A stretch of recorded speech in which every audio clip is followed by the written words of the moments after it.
প্রধান উপদেষ্টা ঘোষিত সময় অনুযায়ী ফেব্রুয়ারির প্রথমার্ধে জাতীয় নির্বাচন অনুষ্ঠিত হবে বলে মন্তব্য করেছেন বিএনপি চেয়ারপারসনের উপদেষ্টা আমানুল্লাহ আমান। সোমবার বিকেলে কেরানীগঞ্জের রোহিতপুরের সোনাকান্দা উচ্চ বিদ্যালয়ের নতুন ভবনের ভিত্তিপ্রস্তর স্থাপন শেষে এই মন্তব্য করেন তিনি।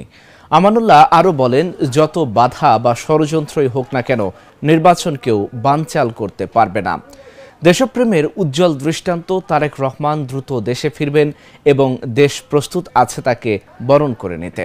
অনুষ্ঠানে বক্তব্য দেন কেরানীগঞ্জ মডেল উপজেলা বিএনপির ভারপ্রাপ্ত সভাপতি শামীম হাসান, সাবেক উপজেলা পরিষদের ভাইস চেয়ারম্যান রুহুল আমিন সহ স্থানীয় নেতৃবৃন্দ। 17 বছর আগে এই স্কুল আমি প্রতিষ্ঠা করেছিলাম। 17 বছর আগে নাম ছিল শহীদ প্রেসিডেন্ট জিয়াউর রহমান উচ্চ বিদ্যালয়। শহীদ প্রেসিডেন্ট জিয়াউর রহমান উচ্চ বিদ্যালয়ের নাম ছিল। সেই স্কুল এই 17 বছরে নাম পরিবর্তন করে 17 টাকাও দেওয়া হয় না।